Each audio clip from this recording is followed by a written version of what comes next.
politique au Sénégal. On a vu les sorties de quelques jeunes politiques de la mouvance présidentielle notamment. On a vu Mame Mbaye Niang, on a vu également d'autres jeunes. Beaucoup ont décrié leur sortie pour dire que maintenant le niveau est un peu trop bas dans ce débat politique, surtout mené par ces jeunes politiciens. Écoutez, cher ami, je pense d'abord que si on prend des jeunes appartenant au parti présidentiel, vous comprendrez que c'est compréhensible qu'ils défendent leur leader et leur parti. Maintenant, comme je rappelle souvent, c'est qu'il faut savoir seulement raison garder. D'abord, on s'adresse à un homme d'un certain âge et à un ancien chef d'État. En l'occurrence, Abdoulaye Wade. En l'occurrence, Abdoulaye Wade. Mais il faut aussi se dire des vérités. Parce que comme disent les Wolofs, au Sénégal, xamuñu ku tooñ, ku fayu rek lañu gis.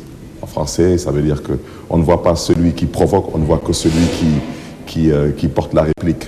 Je pense que ce que le président Abdoulaye Wade a fait ou a eu à tenir comme propos, cela n'honore pas un ancien chef d'État. Et je le répète encore, j'ai déjà dit que M. Karim Wade a eu à exercer des fonctions dans ce pays. Et à ce titre, il doit rendre des comptes comme toute personne qui a occupé des fonctions. Et je voudrais dans la même dynamique lancer un appel à son Excellence le chef de l'État. Je pense que le chef de l'État, Macky Sall bien sûr, je pense que le chef de l'État gagnerait énormément à recevoir tout de même Abdoulaye Wade, ancien chef de l'État. C'est tout de même un ancien chef d'État. Je rappelle que quand Wade était aux commandes, il recevait Abdou Diouf lors de ses passages. Mais je rappelle aussi qu'Abdou Diouf avait une posture qui honorait le statut d'ancien chef d'État. Les situations ne sont pas les mêmes, vous êtes d'accord? Oui, mais les situations... Abdoulaye Wade a son fils emprisonné, il a son parti presque agressé par votre régime, donc il a le droit de se défendre, non? Oui, mais je pense que personne n'est agressé. Ce qu'il y a de nouveau au Sénégal, c'est que le PDS est dans l'opposition et doit assumer ses responsabilités. Nous avons assumé nos responsabilités dans l'opposition pendant 12 ans. Et ça veut dire quoi, assumer ses responsabilités? C'est aller en prison, tranquillement, comme un coq? Vous savez, quand on parle de la prison, je suis très bien placé pour en parler. Et comme j'ai dit, le régime d'Abdoulaye Wade n'a pas de leçon à donner à qui que ce soit.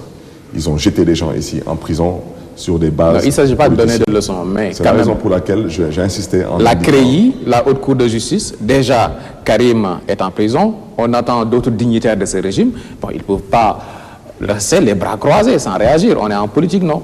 Qu'est-ce qu'ils ont fait pour être en prison? Qu'est-ce qu'ils ont fait pour qu'on mette en place une Haute Cour de justice? Vous pensez que les gens qui étaient en cas rapide en 2000 et qui se lèvent et qu'on compte leur fortune en dizaines de milliards, on n'a rien à leur reprocher, il faut savoir raison garder. Moi, je ne verse pas dans le sensationnel et je refuse d'hurler avec les loups. Je dis que si ces gens sont blanchis, ça c'est pas à vous de le dire, c'est pas à moi de le dire, c'est à la justice de le dire. Oui, c'est à la justice de le dire, donc vous hurlez avec les loups, oui. Permettez-moi, je pense que tout de même, il y a des indices assez troublants qui aujourd'hui font en sorte que, d'abord, il y a un débat autour de ces dossiers. Et je rappelle encore une fois de plus qu'1 milliard, c'est énormément d'argent pour ceux qui ne le savent pas.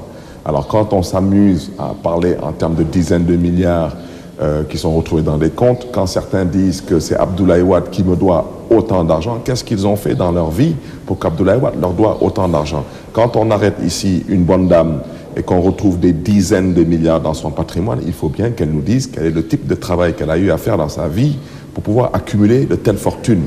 Ceci étant dit, ils n'ont pas encore été prouvés coupables, en espérant qu'ils aient le dernier mot. Mais tout de même, dans un pays comme le Sénégal, permettez à la justice de faire son travail. Je ne vois pas pourquoi on s'exciterait pour ça. Oui, avoir les choses comme elles évoluent, oui, Karim Wade est condamné à tous les coups. Vous êtes d'accord? Ça, c'est vous qui le dites. C'est une simple question. Vous êtes d'accord, oui ou non? Je dis et je répète encore qu'il y a 14 ans de cela, je ne pense pas qu'il y a un Sénégalais qui pense que Karim Wade avait 1 milliard. Il y a 14 ans de cela, quand son père est arrivé au pouvoir.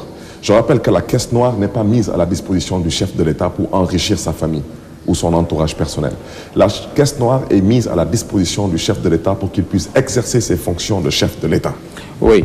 Vous ne répondez pas à la question. Donc, Karim Wade en prison, on attend également d'autres dignitaires. On peut citer des noms. Madické Niang, Samuel Sarr. Oui. Vous savez, à la limite, ce serait insulter la justice que de vouloir se prononcer sur ce débat. Ce que je peux dire, c'est que pour ceux qui me connaissent, ils savent très bien que j'ai beaucoup de sympathie et d'amitié pour Karim Wade. Mais ceci aussi étant dit, on parle là du Sénégal. Si Karim Wade est blanc comme neige, ça ne pose absolument aucun problème. Je rappelle que sous le régime d'Abdoulaye Wade, des hommes ont été jetés en prison, ont été humiliés. Ces gens aussi avaient des pères et des mères, et des familles, des amis et des voisins. Mais la preuve, c'est fini et la vie continue. Ça finira. Oui, ça finira, mais en attendant, la Haute Cour de justice est déclenchée du côté de l'Assemblée nationale. On attend également votre ami Ousmane Ngom. Son passage est attendu. Mais ce n'est pas à moi de dire qui va passer au niveau de la Haute Cour de justice. Je ne suis même pas membre de la Haute Cour de justice. Mais je dis que si la Haute Cour de justice existe dans le schéma judiciaire sénégalais, ben, il n'a pas été créé pour vous juger ou me juger moi. Vous avez voté pour ce bureau? Mais bien sûr. Oui, et un vote qui vient sur le tard, et ça ne vous gêne pas en tant que député? Je pense, une fois de plus, que la Haute Cour de justice n'a pas été proposée pour juger des journalistes ou pour juger des transporteurs. Mais des opposants politiques? Non, elle a été mise en place pour juger des personnes qui ont eu à exercer certaines fonctions dans ce pays.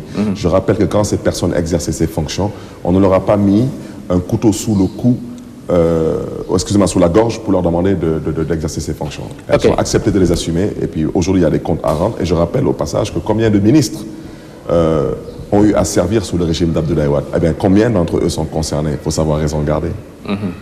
Oui, on revient à la question de départ. Oui, le discours politique mené par ces jeunes politiciens, il y en a qui disent que oui, le discours qui manque de niveau, c'est ce discours-là qui donne la place à la société civile, à des jeunes comme ceux-là de Y'en a marre. Écoutez, je pense que dans ce pays, il y a de la place pour tout le monde.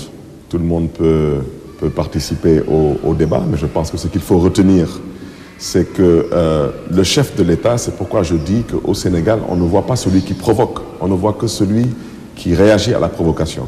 C'est le débat de certains jeunes du parti présidentiel, il est compréhensible, même s'il est terre à terre, il est compréhensible. Leur patron a été attaqué, leur parti a été attaqué, et leur régime est menacé. Ils ont le droit de se défendre. Comment? Mais la politique tout de même. Parce que ici, la question de fond, c'est la formation de vous, jeunes politiques, au sein des partis politiques. Oui, mais je pense que quand vous parlez de l'APR, le président... Non, de l'APR, du Parti socialiste, de toutes les formations politiques. La question de fond, c'est la formation. Est-ce qu'il y a toujours cette formation des militants au sein des partis? Écoutez, je ne peux pas vraiment... aujourd'hui, de façon affirmative, vous dire que les militants, les responsables sont formés. Mais ce que je peux dire tout de même, c'est que je peux vous renvoyer la question à vous par rapport aux journalistes. Donc vous verrez aujourd'hui que beaucoup de gens remettent en cause le professionnalisme de certains journalistes. Mais ceci étant dit, on reconnaît tout de même qu'il y a une presse et qu'il y a des journalistes. Reconnaissez qu'il y a des partis politiques et des responsables politiques. Maintenant, je pense qu'aujourd'hui tout de même, avec les médias, les nouvelles technologies, la politique a pris une autre tournure. On ne pratique plus la politique comme à l'époque du président Senghor. Aujourd'hui, il y a Internet, il y a des télévisions, il y a des radios, il y a des journaux. Et les micros sont tendus à tout bout de champ, à des hommes, à des femmes qui se prononcent. Et chacun, par rapport à ses pulsions, sa vision, mais je pense que ce qu'il faut surtout aussi retenir, c'est que les appareils politiques, au niveau de ces directions, continuent à pondre des communiqués tout de même pondérés, responsables. Et je pense aussi que quelque part, les discours qui engagent ces partis politiques sont des discours objectifs et appropriés, je dirais plus ou moins acceptables. Maintenant, que le chef de l'État, l'ancien bien sûr, Abdoulaye Wade, dise qu'il peut faire un coup d'État, en fait qu'il peut faire un coup d'État, que l'État dise qu'il est capable de... Lui également, il a été provoqué, il réagit simplement. J'ai déjà dit que le Sénégal a connu 3 chefs d'État, 3, parce que Macky est en exercice. Le président Senghor, c'était un homme de lettres. Oui. Vous prenez le président Abdou Diouf, c'était un énarque, un administrateur civil. Abdoulaye Wade est un politicien, ce n'est pas un homme politique, c'est un politicien. Dakar-Paris, c'est 5 heures de vol comme par Air Barthélémy France. Diaz, comme Non, Macky moi, Sall, comme c'est différent. Ousmane Je suis Tanor Dieng. un homme politique, je ne suis pas un politicien, je suis un homme politique. Ça veut dire que il y a des choses que je n'accepte pas. Abdoulaye Wade a été chef d'État pendant 12 ans, je ne me suis jamais assis avec lui. J'ai toujours refusé. C'est par principe. J'ai des valeurs. Maintenant, comme je dis, les gens peuvent me juger, je suis un homme public. On peut avoir une opinion positive ou négative sur la personne de Barthélémy Diaz. Tout ce que j'ai eu à faire en politique, si c'était à refaire, je le referais. Et en toute modestie, ce que j'ai fait en politique pour faire partir Abdoulaye Wade, si je ne l'avais pas fait, je ne dirais pas qu'Abdoulaye Wade ne serait pas parti, mais ce n'était pas évident. Parce qu'Abdoulaye Wade, nous avons très tôt compris que c'était un politicien. Oui, c'était un politicien. Lui également, il peut vous renvoyer la balle, vous faites de la politique. Et vous n'avez pas toujours cette posture de donner des leçons, vous, sur le champ politique sénégalais. Vous avez eu à prendre des positions et des actes assez crus. Donc, vous n'avez pas toujours été un exemple. Oui. Vous le reconnaissez. Mais parce que j'avais en face de moi un régime qui était loin d'être exemplaire. Aujourd'hui, quand Abdoulaye Wade voulait nous proposer la succession ou plus ou moins la dévolution monarchique, on était obligé de lui répondre avec la manière. Et c'est ce que nous avons fait. Si c'était à refaire, on l'aurait refait. Et je vous dirais une chose. J'ai été loin d'avoir payé le prix fort. Feu Mamadou Diop, ainsi que tous ces jeunes qui ont eu à perdre la vie, ces hommes et ces femmes, ils ont payé le prix fort. Ils sont allés jusqu'au bout. Nous avons combattu Abdoulaye Wade avec le cœur, pour l'intérêt de la nation. Et avec des dérives. Mais je vous dis encore une fois de plus, quand vous voulez attaquer des organes de presse, quand vous voulez tuer Tall Sylla, quand vous voulez tuer Barthélémy Diaz, n'attendez pas qu'on croise les bras. Et je l'ai déjà dit. Moi, je suis prêt aujourd'hui à retourner en prison, mais je vous garantis qu'Abdoulaye Wade ne me fera pas la peau et personne ne me fera la peau.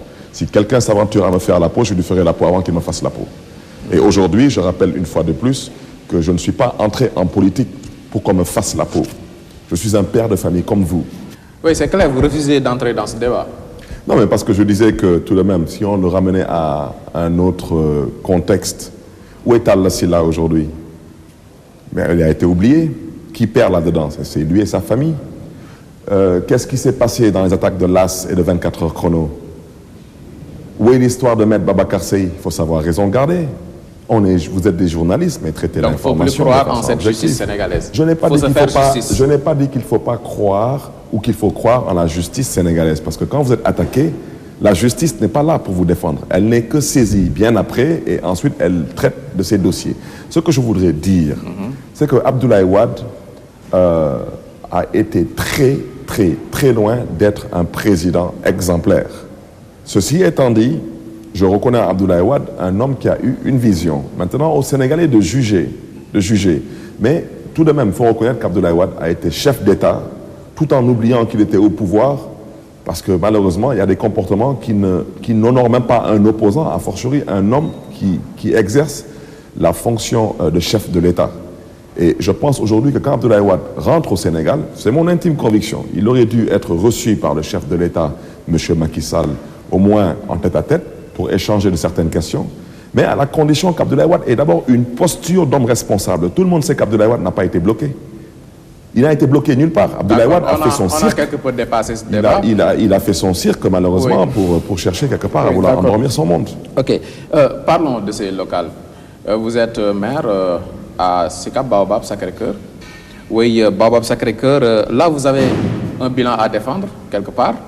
Oui, et vous vous représentez. En l'espace de 5 ans, beaucoup d'entre vous ont du mal à faire face à ces populations. Ben écoutez, d'abord, je pense que quand on parle de la décentralisation, j'ai toujours dit que le débat doit être objectif et non subjectif. Et je rappelle que l'acte 3 de la décentralisation vient à son heure.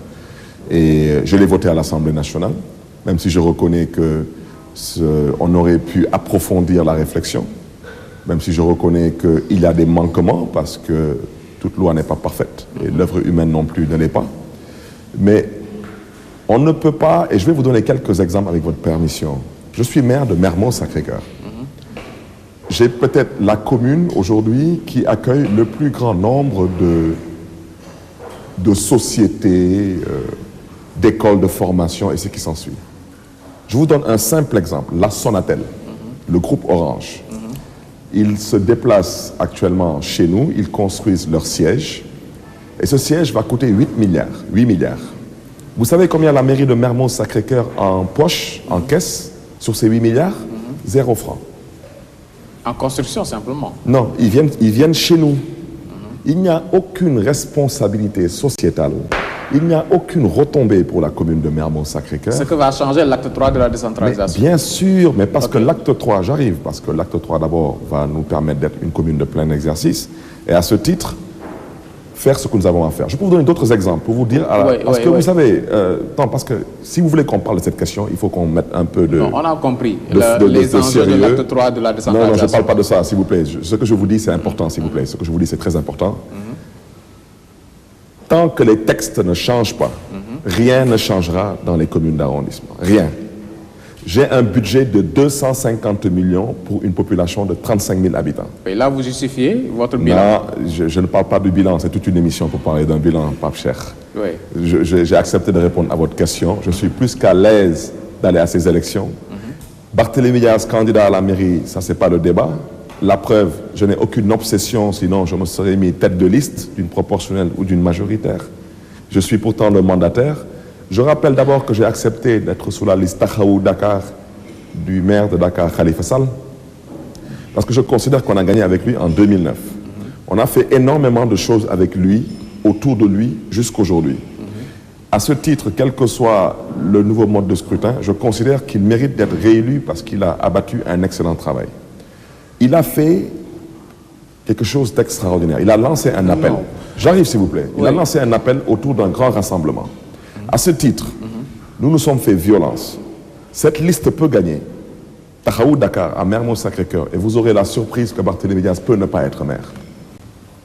Oui, parce que je n'ai aucune obsession. J'ai déjà été maire.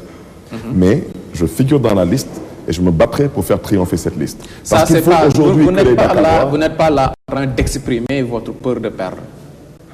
Est-ce que j'ai l'heure de quelqu'un qui ait peur, moi? Je ne connais pas la peur, ce n'est pas un sentiment que je connais. Non. Je ne suis pas entré en politique en espérant avoir peur de quoi. Qu'est-ce que vous avez pour défendre votre candidature devant les populations de Mermoz-Sacré-Cœur aujourd'hui? Ben, ce que j'ai pour défendre cette candidature, c'est que quand vous me donnerez l'opportunité, dans le cadre des 9 domaines de compétences que l'État m'a transférés, dans chacun de ces domaines, que ce soit la jeunesse, le sport, la santé, l'éducation, l'environnement, je vous expliquerai tout ce que j'ai fait et je vous donnerai aussi bien les budgets que les comptes administratifs qui vont refléter ce que je dis. Parce que là, vous avez cherché des coupables simplement. Non, s'il vous plaît, s'il vous plaît. Non, s'il vous plaît. Ensuite, je pense qu'en toute modestie, j'ai fait l'objet de dénonciations à l'ARMP par des membres du conseil municipal. Et je pense que j'ai été blanchi par l'ARMP. Je peux dire au moins, avec beaucoup de fierté, que je n'ai détourné aucun denier public et je n'ai vendu aucun centimètre carré dans la commune de Mermoz-Sacré-Cœur. Ça, déjà, je pense qu'il y a de quoi être fier. Et pour vous, c'est suffisant? Non, mais écoutez, je vous ai déjà dit que si vous voulez qu'on parle de décentralisation, de bilan, je vous invite à m'inviter à une émission. On en parlera parce que c'est beaucoup plus sérieux que ça. D'accord. Donc, on termine cette première partie de cette émission avec l'Assemblée nationale. On retourne à l'Assemblée nationale avec la liste de Touba pour reparler de la parité. Oui, une loi à abroger. On croit comprendre que c'est une loi qui va sauter. Ben écoutez, vous savez, chaque fois qu'on parle de parité, je pense d'abord à ma mère, Aminata Mbengue Ndiaye, parce qu'elle s'est beaucoup battue pour cette parité et pour les femmes. Mais cette loi, elle est injuste, elle est anticonstitutionnelle et il faut l'abroger. Et à ce titre, je félicite, je salue la posture de la liste de Touba. La Constitution du Sénégal dit que nous sommes tous égaux sans distinction d'âge, de religion, d'ethnie, de race ou de sexe. Il n'y a qu'au Sénégal, dans le monde entier, où il y a la parité absolue. Et Abdoulaye Wade, à l'époque, quand il faisait cette parité absolue... Abdoulaye Wade, avec la classe politique sénégalaise, l'avait assumé. Non, s'il vous plaît. Je pense que ce qu'il faut avoir le courage de dire, c'est qu'il y a beaucoup d'hypocrisie dans cette classe politique. Et personne n'avait dit non. Je m'excuse auprès de ces acteurs politiques. Il est temps qu'au Sénégal, les gens aient le courage de donner leur point de vue. Et à ce titre, je salue des hommes comme Maître El Hadj Diouf. Je salue des hommes de courage qui ont le courage de dire non, qui ont le courage de dire c'est anticonstitutionnel. Mais le khalife général des Mourides, non, il l'a toujours dit. Je l'ai toujours dit. Mon père, Jean-Paul Diaz, pour ne pas le citer, l'a toujours dénoncé. Cette loi est anticonstitutionnelle. Mais pendant qu'on y est, mais pourquoi est-ce qu'on ne dit pas qu'il faut faire la parité entre musulmans et catholiques? Pendant qu'on y est, faisons la parité sur les listes entre Mourides et Tidjane. Non, je m'excuse d'aller si loin. C'est pour vous dire à quel point c'est dangereux et la vous dire que c'est discrimination positive existe partout. Non, ce n'est pas de la discrimination positive, c'est de la discrimination et c'est anticonstitutionnel. On a compris votre position. Vous me permettrez tout de même d'être beaucoup plus clair là-dessus. La charte fondamentale de ce pays s'appelle la Constitution. Cette Constitution est claire. Elle dit que nous sommes tous égaux, sans distinction d'âge, de religion, de sexe ou de race. C'est anticonstitutionnel, c'est illégal et c'est injuste de faire la promotion d'un Sénégalais parce que c'est un homme ou une femme. Oui. Rapidement, une question par rapport à la drogue. Le Sénégal perçu maintenant comme plaque tournante de cette drogue en Afrique. On parlait de la Guinée-Bissau, maintenant on ne peut plus ne pas parler de ce Sénégal. C'est déplorable et je pense que le commissaire Keïta, il faut revoir son dossier. Je pense que s'il a été radié de la police, il mérite d'être réintégré, il faut le réintégrer, c'est ce qui est beaucoup plus juste. Parce qu'il a eu le courage tout de même de dénoncer quelque chose qui en réalité n'est pas une fiction, il faut le dire. Les faits lui donnent raison. Mais bien sûr que les faits lui donnent raison. Comment est-ce qu'on peut accepter que dans un pays comme le Sénégal, ceux qui sont chargés de lutter contre ce fléau se permettent eux-mêmes de poser des actes qui n'honorent pas la police. La police sénégalaise mérite mieux que ça. À l'Assemblée, vous préparez quelque chose par rapport à ça? Non, je pense que déjà ça va faire l'objet d'un débat, mais je lance vraiment un appel à la directrice générale de la police nationale, Madame Diouf. Je lui demande d'être beaucoup plus ferme. C'est une femme dont nous avons salué sa nomination à la tête de la police et on espère qu'elle pourra remettre de l'ordre et qu'elle sache qu'elle a tout notre soutien au niveau de l'Assemblée si nous devons initier des propositions de loi, si nous devons accompagner des projets de loi allant dans le sens de durcir certaines Il y en a qui disent que c'est un combat déjà perdu par ce Sénégal trop faible devant ces narcotrafiquants. Non, je ne le pense pas. Je pense que ce n'est pas un combat perdu, pas du tout. D'abord, c'est un combat que nous n'avons pas encore mené et je reste convaincu que si nous nous mobilisons comme un seul homme, nous pourrons avoir le dessus. Mais au-delà de la drogue, vous me permettez tout de même aussi de mettre l'accent sur l'alcool frelaté. L'alcool frelaté est là. Aujourd'hui, les jeunes, certains l'appellent salagne, les autres l'appellent néné, etc., etc.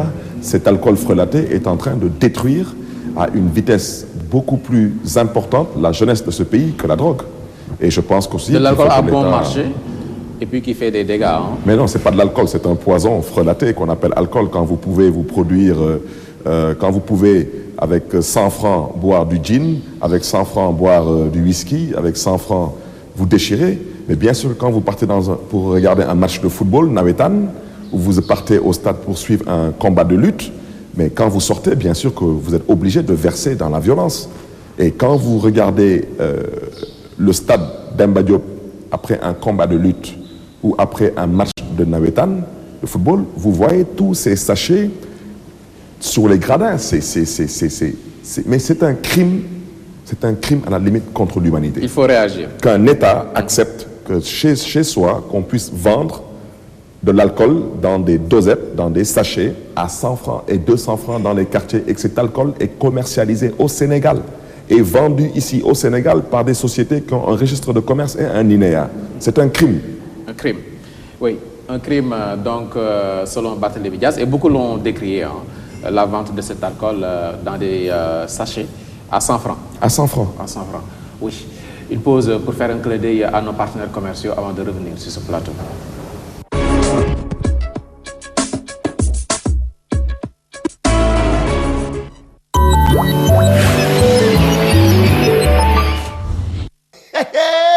Johnny, waaye dafa tënne maninam léegi ak 25 francs rek bu la neexee nga yónnee xaalis fépp ci Sénégal waaw juróomi dërëm dong Johnny noo day dem njëkk yi yomb dalee ko ci juróomi dërëm lii ka neex te yomb waay rax ci dolli Johnny ngi fépp ci biir Sénégal ak réseau 4500 points waaye xam ngeen lii mooy jege askan wi kon nag taamu leen Johnny ak njëgam yu bees yi. Promo valable jusqu'au 31 juillet. Johnny soxla bu teew moo ci gaaw.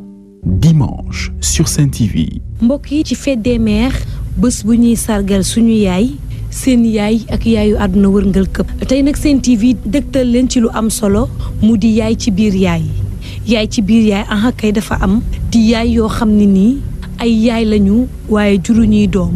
booba day daanaa wax sama borom kër ba muy dund ba ma xamee ne loolu mënatuma ko am dem daanaa toog ak moom ma ne ko man de li ma bëgg àllaaj mu ne ma ne ko yal naa la jëkka dee nga suul ma ñaanal ma mu ree mu ne ma su ma dee dinaa la yor su ma dundee dinaa la yor. Ça fait 20 ans mais histoire boobu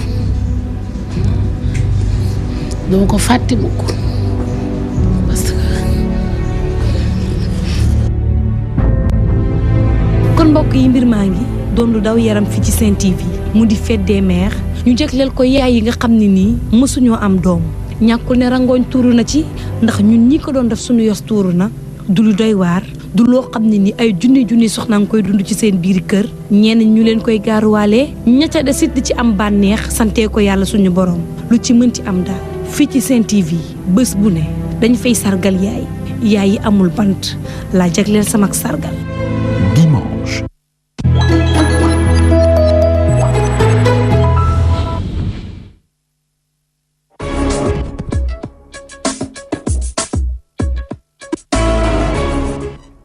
Merci, vous suivez toute la vérité sur Sen TV et Zik FM. Barthélémy Diaz, parlons de ce 15e congrès du Parti socialiste.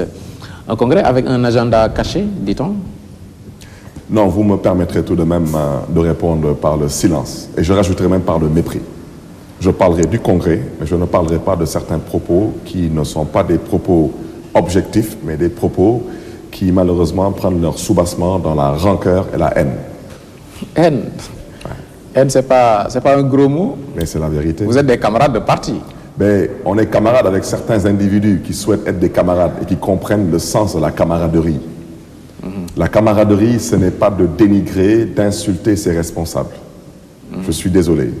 Et je continue à dire et à redire, et je pèse déjà tous mes mots, en disant que ce parti a été créé par une génération qui n'est plus de ce monde, en grande partie.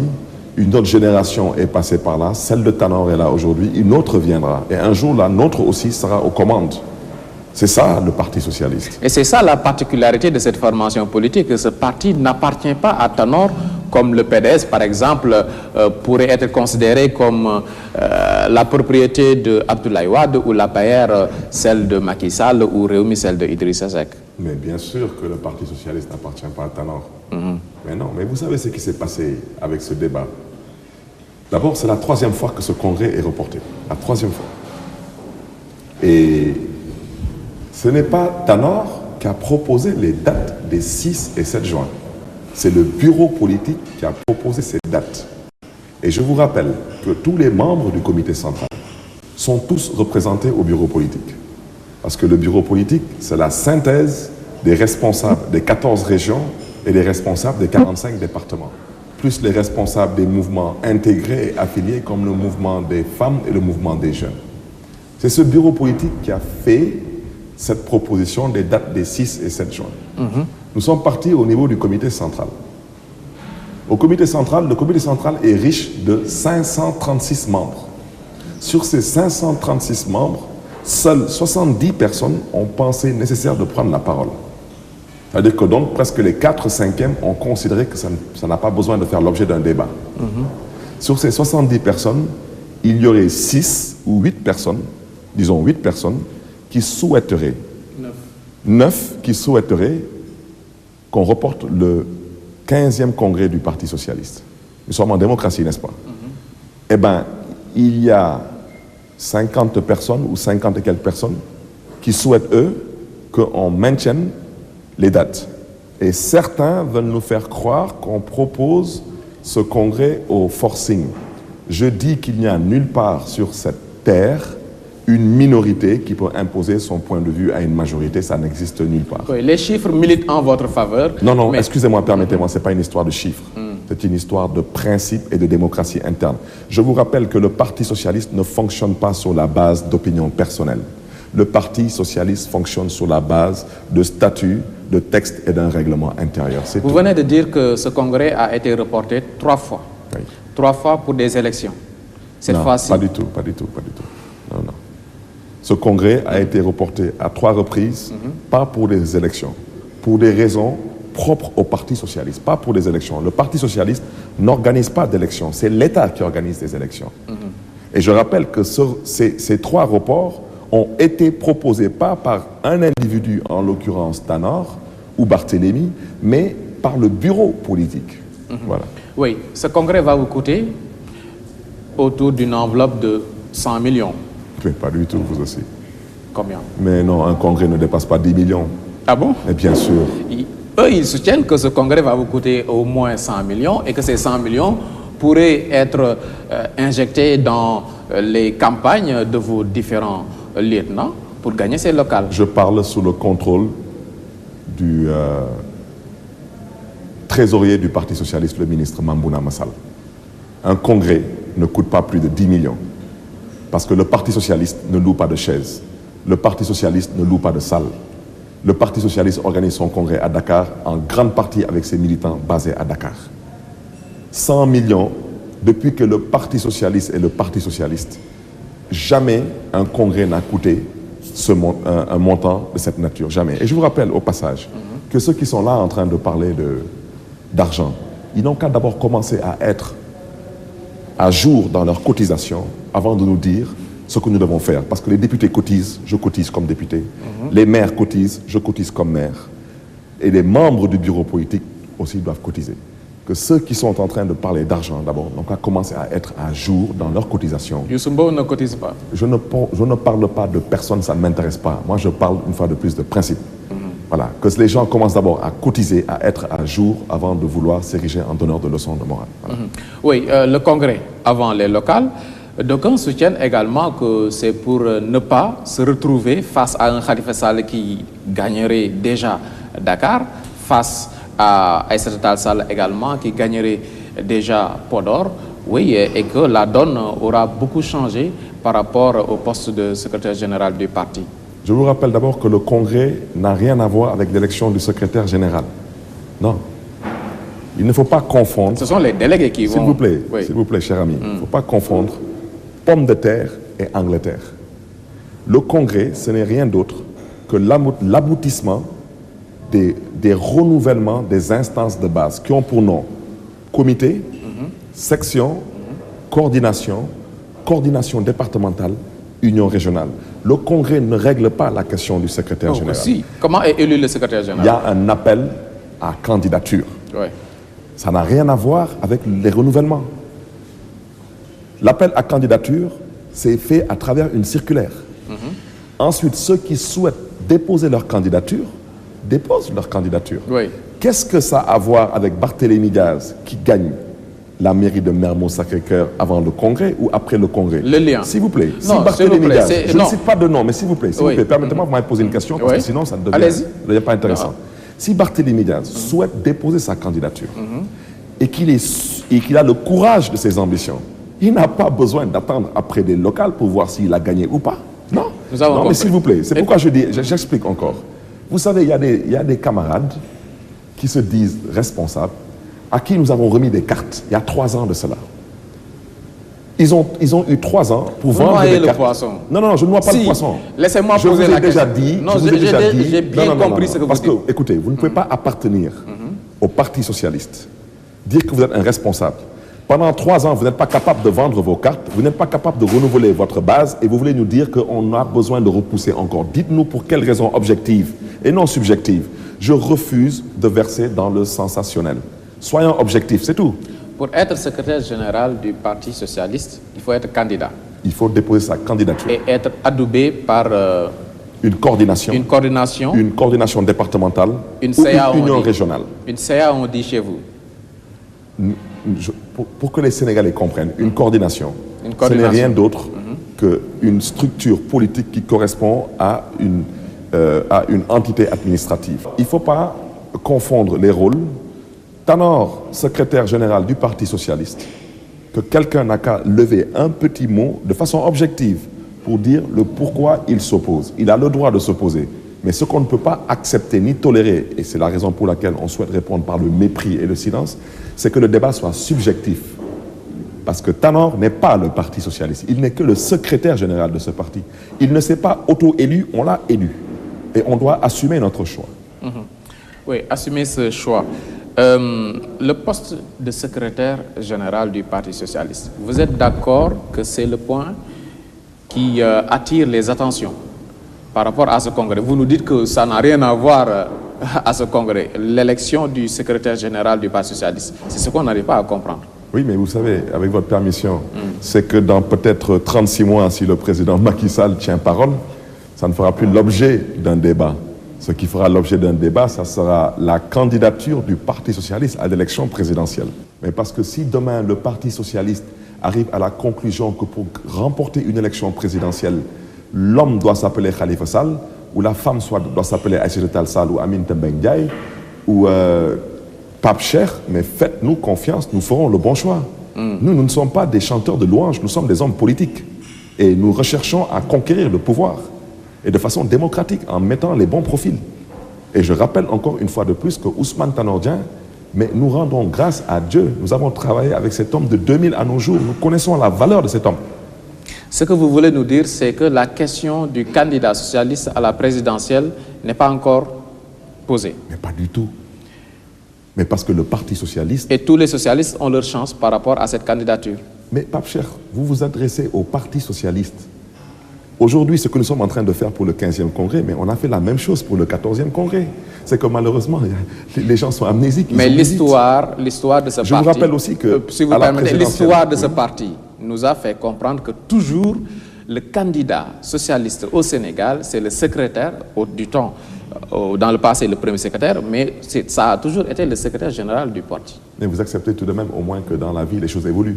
Vous acceptez ça tout de même. On peut concevoir qu'il y ait un Ousmane Tanor Dieng comme secrétaire général du Parti socialiste et un Khalifa Sall ou Aïssata Tall Sall candidat à la présidentielle pour les socialistes. Mais pourquoi pas Barthélémy Diaz? Ou Barthélémy Diaz, oui. Bon, mais... Non, mais comme j'ai déjà dit, d'abord, les générations ne vont pas se bousculer parce que la génération de Khalifa Sall, la génération de Aïssata, de Alioune Ndoye, de Ablaye Wilane, entre autres, Mamoudou Faye, ancien ministre de l'Hydraulique. Je pense que nous avons de quoi rendre grâce à Dieu, parce qu'il y a beaucoup de profils présidentiables. Là, vous les endormez, hein? Non, non, non, pas du tout. Je souhaite seulement vous dire encore une fois de plus que tout ce que je peux vous dire, tout ce que je peux vous dire, parce que quand je parle de Ousmane Tanor Dieng... Je ne vous connaissais pas ce talent d'essayer d'endormir vos... Non, pas du tout, Pape Cheikh. Ce que je voudrais vous dire tout de même. Vous savez, c'est vraiment dommage que Ousmane Tanor Dieng ne soit peut-être pas un tribun hors pair. Voilà, c'est un homme qui a peut-être été formaté dans cette diplomatie, dans cette administration. Mais tout ce que je peux vous dire, c'est que retenez que c'est un homme de qualité, un homme d'État et un homme de parole.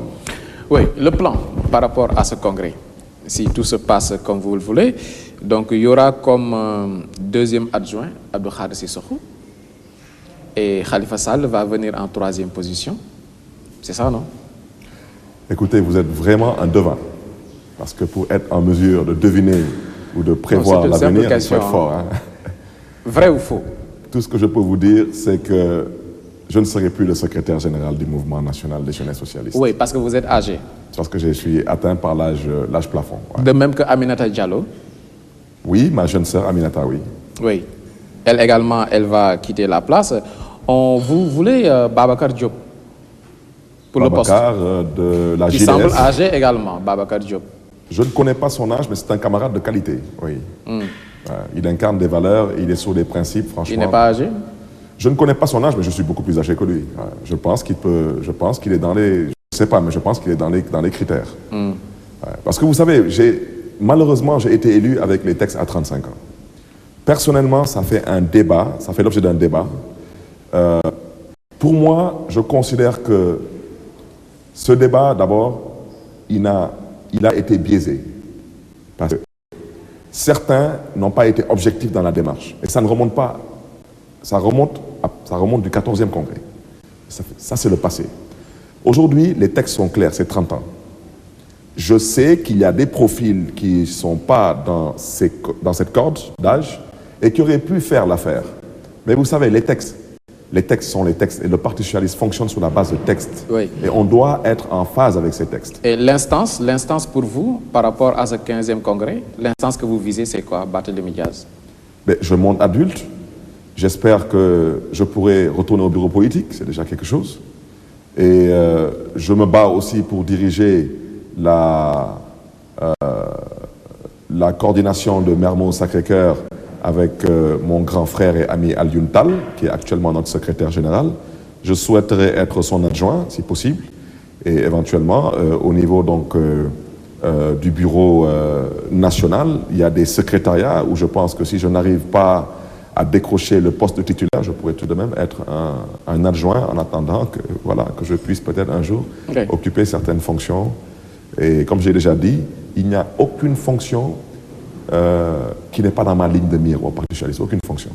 Il est ambitieux, Barthélémy Dias. Mais non, je fais de la politique encore une fois de plus pour apporter ma contribution. Je ne suis pas un figurant. Ok. Ce n'est pas pour insister, hein, mais reparlons de Khalifa Sall. Oui, pour Dakar, vous avez prévu Doudou Issa Ndiaye pour le département. Et pour le département de Dakar. Doudou Issa Niass. Doudou Issa Niass. Oui. Oui, et Mar Diouf pour la région de Dakar. Oui. Finalement, rien pour Khalifa Sall. Hein. Qui, Khalifa Sall? Oui. Mais c'est vous qui avez prêté à Khalifa Sall un destin national et non départemental ni régional. Comment ça? Vous savez, quand vous avez dit secrétaire général adjoint, vous avez cité un nom, vous avez cité ensuite le nom de Khalifa Sall. C'est un poste national, ce n'est pas un poste départemental. Oui, mais en troisième position. Non, non, je vous rappelle une fois de plus que quand vous êtes secrétaire général, quel que soit ce qui vient après pour le compte du Parti socialiste, vous avez une envergure nationale. Ensuite, lui? Non, aujourd'hui, d'abord, je dis souvent que la parité, nous l'avons toujours pratiquée au Parti socialiste. Oui, d'abord, vous répondez à la question. Oui, par rapport à Dakar. Aujourd'hui, c'est Cheikh Abdoul Khadr Sissoko de Tambacounda, ancien président de l'Assemblée nationale. Amin Tembeng Ndiaye, ministre de l'élevage responsable à Louga. Ensuite, c'était Feu Daouda Sow qui nous a quittés. Nous allons tout de même remplacer Feu Daouda Sow. Ce que je voudrais dire, ce n'est pas la personne de Khalifa Sall. Dakar abrite le siège du parti. Dakar polarise le tiers des coordinations socialistes dans l'ensemble du pays. Et tout de même, Khalifa Sall fut secrétaire chargé des élections, il est secrétaire à la vie politique. Et vos hommes de confiance à Dakar, c'est Niass et Diouf. Doudou Issa Niass et Mar Diouf. Non, ce sont les hommes de terrain, ce sont les hommes que nous avons choisis et ce sont des références aussi pour notre ami Khalifa Sall. Tout ce que je peux vous dire, c'est que si Khalifa Sall devenait au sortir du 15e congrès secrétaire général adjoint du Parti socialiste, sachez que c'est un poste qu'il mérite et sachez que c'est un poste que, de mon humble point de vue, revient de droit au département de Dakar et à la région de Dakar, et Khalifa Sall a peut-être l'un des meilleurs profils. Au moins, vous avez ici le mérite d'être au devant de la scène, parce que depuis l'alternance avec Macky Sall, vous avez été quelque peu phagocyté par Benno Bokk Yakaar. On ne parlait quasiment plus du Parti socialiste, et là vous revenez. Peut-être que c'est le bon côté de ce congrès polémique. C'est vous qui le dites. C'est que ça dépend. Si on ne parle pas du Parti socialiste en mal, on rend grâce à Dieu. Vous savez, nous ne sommes pas dans les combines, des complots et des combinaisons. Quand on parle du Parti socialiste, comme c'est le cas actuellement, on parle du Parti socialiste par rapport à un exercice démocratique à l'interne. On rend grâce à Dieu. Et votre avenir? Mais mon avenir, comme tout Sénégalais... L'avenir du Parti socialiste, je veux dire. Du Parti socialiste, tout ce que je peux vous dire, c'est que le Parti socialiste n'est pas un parti structuré autour d'une personne, pour une personne. C'est un parti qui a pour mission de servir le Sénégal. Et les contradictions... Là, vous êtes comptable du bilan du régime de Macky Sall. Vous êtes derrière Macky Sall. Et puis, vous n'êtes pas dans l'opposition, c'est clair. Donc, c'est une position quelque peu difficile quand même pour une formation politique au Sénégal d'accompagner le parti du président de la République. C'est notre devoir. Parce que Macky Sall n'a pas été élu par l'APR. Ce qui est arrivé à Landing Savané pourrait vous arriver. Soyons objectifs, cher ami. Macky Sall a été élu au second tour, pas au premier tour. Nous avons apporté 300 000 voix. Ça veut dire? Ça ne s'achète pas dans un marché ni dans un supermarché. Et quand vous apportez 300 000 voix pour faire élire un homme, pour un mandat présidentiel, et que vous êtes convié à travailler avec lui, vous devez assumer vos responsabilités. Pas pour faire plaisir à cet homme, mais pour être en phase avec votre engagement politique qui est de servir le Sénégal. Oui. Ça veut dire que vous gardez votre autonomie, votre liberté? Oui, mais je pense qu'il y a des choses à décrier. Le président Macky Sall gagnerait beaucoup à mettre en place un cadre de concertation pour qu'on échange. Parce que certaines disent que dès que de Macky, moi je n'irai pas jusqu'à là, mais je dirais tout de même qu'il y a beaucoup de choses qui auraient pu être mieux faites. Et je reste convaincu qu'il y a un manque criard de concertation. Vous savez, j'ai beaucoup de difficultés, et je vous le dis honnêtement et franchement, j'ai beaucoup de sympathie pour le président Macky Sall, de l'amitié même. À ce titre, même quand il était Premier ministre, je pense qu'on ne m'a jamais entendu critiquer un quelconque Premier ministre du président Abdoulaye Wade. Ni Souleymane Ndéné Ndiaye, ni Macky Sall. Parce que ce sont tous des hommes pour qui j'ai beaucoup de sympathie, dans leur démarche, leur style. Mais ceci étant dit, je crois que le président Macky Sall devrait éviter certaines erreurs qui ont été commises par l'ancien chef d'État. Et à ce titre, comme je l'ai déjà dit, je ne peux pas le dire sur la place publique, parce que je considère qu'il est le responsable moral de ma coalition politique. Il nous a promis de mettre en place un cadre de concertation qui malheureusement toujours traîne. Et le jour où il mettra ce cadre de concertation, croyez-moi, je ne connais pas la langue de bois. Je lui dirai amicalement et respectueusement ce que je pense qu'il ne marche pas dans ce pays. Mais je saluerai aussi les mesures adéquates qu'il a eu à prendre, parce que tout de même, il y a des actes positifs que le président Macky Sall a posés, entre autres, dans le social, dans la bonne souvent, il se gouvernance. précipite pour se glorifier de certaines mesures, comme lors de la baisse du coût du loyer. Oui, une mesure quelque peu précipitée, selon beaucoup d'analystes. C'est également le cas, selon beaucoup d'analystes, par rapport à la baisse du prix du pain. Avant même de terminer les tête-à-tête avec les boulangers, ils sont sortis pour dire voilà, donc nous avons un trophée, nous avons baissé le prix du pain. C'est le président qui définit la politique. C'est pas trop politisé, ça? Mais c'est lui qui définit la politique de la nation. C'est comme ça que ça marche? Oui, mais c'est que, vous savez, ce qui est triste, c'est que, vous l'avez vous-même dit, nous sommes comptables de son bilan. Et ce qui est triste, c'est que si nous ne sommes pas associés à la réflexion, le moment venu, d'accord, nous avons servi ce pays avec le président Macky Sall sous sa responsabilité, mais force est de reconnaître que nous allons décrier certaines situations parce que nous n'avons pas été associés à la réflexion. Et j'ai rappelé tantôt que le Parti socialiste... Et vous aurez du mal à faire comprendre ça à ce grand public. Oui, mais attendez. Aux Sénégalais. J'ai indiqué que le Parti socialiste, ce n'est pas Ousmane Tanordin. Ouais. Il n'en est que le secrétaire général. Le Parti socialiste, c'est une formation politique avec des composantes. Et des sensibilités qui s'expriment. Et des sensibilités, et il faut pouvoir nous associer à tout cela. En tout cas, merci d'être venu. C'est moi qui vous remercie. C'est moi qui vous remercie. Merci à Barthélémy Diaz. C'est toujours un plaisir de vous accueillir sur un plateau. Le plaisir est partagé. Et merci à vous d'avoir suivi ce numéro de Toute la Vérité. À dimanche pour un autre.